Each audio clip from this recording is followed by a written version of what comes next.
Pawns don't always get the respect that they deserve.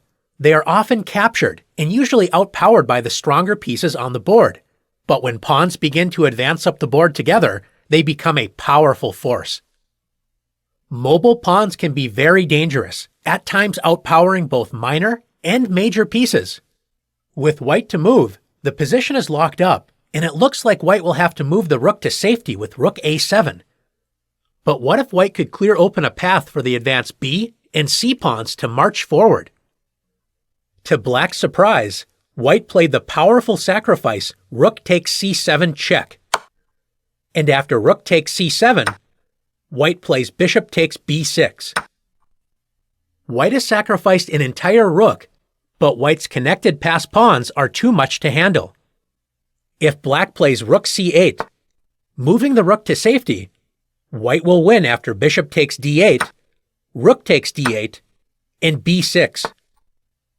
White's connected pawn pair outpowers black's rook, as black will not be able to prevent one of the pawns from promoting.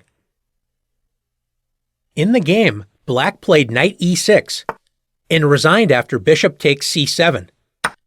After knight takes c7, white's pawns will overwhelm the knight and force a promotion. Let's take a look at another example of pawns fighting against pieces.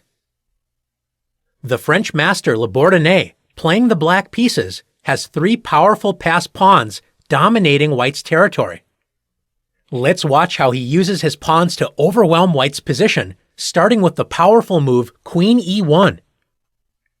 Since capturing black's queen would allow checkmate after black promotes the f2 pawn, Irish master McDonnell, handling the white pieces, played rook c1.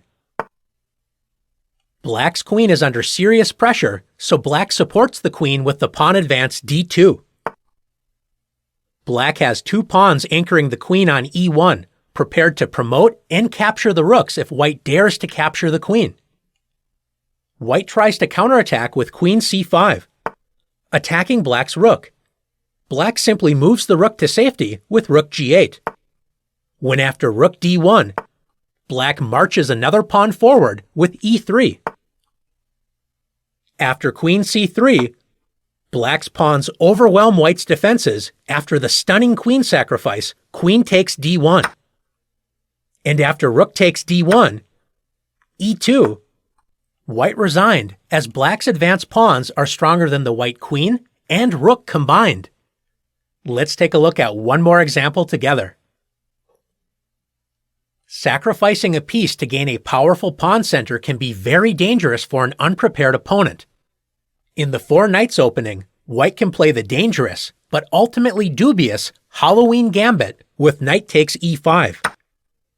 After knight takes e5, white sacrifices a piece to gain a strong pawn center while pushing black's knights around. After d4, knight c6, d5, knight e5, white's pawns continue to lunge forward with f4. And after knight g6, e5. White's powerful pawn center can be very dangerous if black doesn't know how to defend against the attack. Black can keep the piece by playing knight g8, although after d6, black must know exactly how to handle this sharp position to keep an advantage. A strong move for black is bishop c5, or black can play the simple and solid bishop b4. Gaining a lead in development and allowing white to regain the piece after e takes f6 and queen takes f6.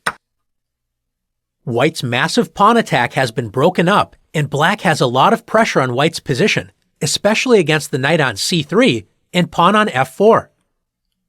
Black is ready to castle on the next turn, while white has to defend weaknesses created by all of the early pawn moves. Are you ready to join the battle of pawns versus pieces? Let's put you to the test.